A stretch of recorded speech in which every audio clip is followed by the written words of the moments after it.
বন্ধুরা, তোমরা দেখছো চ্যানেল সৌম্য ক্রিয়েশন। আজকে 8 তারিখের ভিডিও তোমরা দেখছো। আজ যখন ভিডিওটা দেখছো তখন এই মহাদেবটা হয়তো প্রসেনজিৎদার বাড়ি পৌঁছে গেছে। 8 তারিখ সকালে উঠে আমার ফার্স্ট কাজ ছিল নন্দী, অর্থাৎ এই ষাঁড়টাকে তৈরি করে নেওয়া, আর সেটা আমি করে নিয়েছিলাম। মোটামুটি এরকম দাঁড়িয়েছিল ষাঁড়টা, আর এটা আমি শোকানোর জন্য ছেড়ে দিয়েছিলাম ফ্যানের তলায়। তারপর সারাদিনের ভিডিও আর দিচ্ছি না, কারণ গণেশ ফণেশ দোমাটি করেছিলাম। আর মাঝখানে আমি এই গণেশটা শুকিয়ে নিয়েছিলাম, কারণ রাজা আসবে আজকে, মানে তোমরা আজকে 9 তারিখে এই ভিডিওটা দেখছো, আজকে রাত্রে ও আসবে এবং ও এই দুটোর বেলে মাটিটা চাপিয়ে দেবে। তো সেই জন্য আমি মোটামুটি সেকে একদম রেডি করে শুকিয়ে রাখছিলাম গোটা ব্যাপারটাকে, যাতে ও এসে পুরো শুকনো মূর্তিটাই পাই। পেছনে যে কার্টুনগুলো দেখছো ওগুলো আমি গদ ধরে একবারে নিয়ে চলে এসেছি, কারণ আমার অনেকগুলো গণেশ এখন বাইরে যাবে পরপর, সেগুলো প্যাক করতে, না হলে বারবার আমাকে কিনতে যেতে হতো।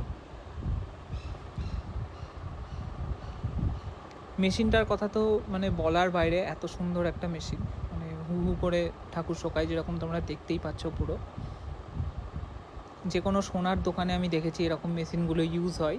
তো এটা এখন আমার কাছে, আর এটা আমার খুবই দরকারি একটা জিনিস ছিল।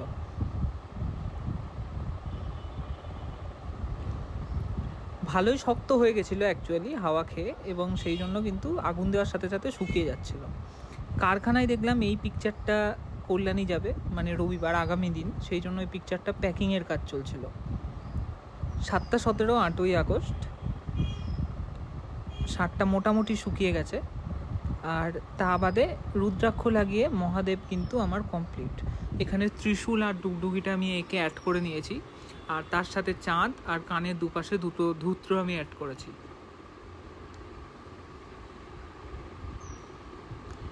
এই হচ্ছে তার ফিনিশ লুক মহাদেবের। প্যাক করতাম, আর সেই জন্য ভাবলাম একদম ডিটেলস একটা ভিডিও করে রাখি, তোমাদের দেখতে সুবিধা হবে। এই ছিল মহাদেবের কমপ্লিট লুক। ঘড়িকাটায় 9টা, আর আমি এই গণেশটা নিয়ে বসেছিলাম। দোলন দিদিভাইয়ের গণেশ এটা। আর মুখটা যেহেতু আমি শুকনো মাটির ওপর আবার মাটি লাগিয়ে লাগিয়ে করেছিলাম, সেহেতু মুখটা কিন্তু অনেক ক্র্যাক হয়েছে।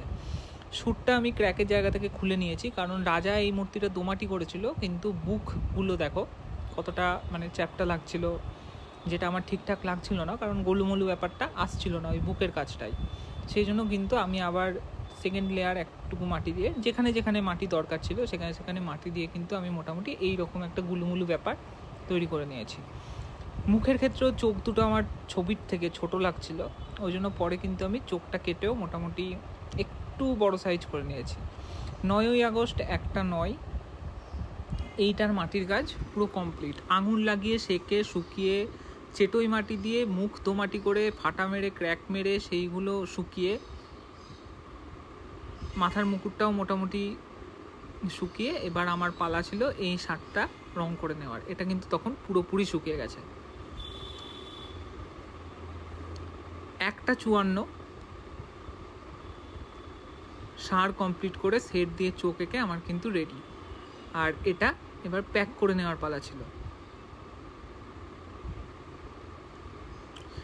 মহাদেবের বাক্সর মধ্যে এটাকে আমি দিইনি, কারণ যদি জার্কিংয়ে ধাক্কা লেগে যদি ড্যামেজ হয় সেই জন্য। কিন্তু এমন করে প্যাকটা হয়েছিল লাস্টে, সেই কেমন একটা গরু পাচার করা হয় বাংলাদেশে ওরকম টাইপের একটা অদ্ভুত দেখতে লাগছিল, ওই জন্য ওই বক্সটাকে কিন্তু আলাদাই পাঠিয়েছিলাম। দেখা হচ্ছে কালকের ভিডিওতে।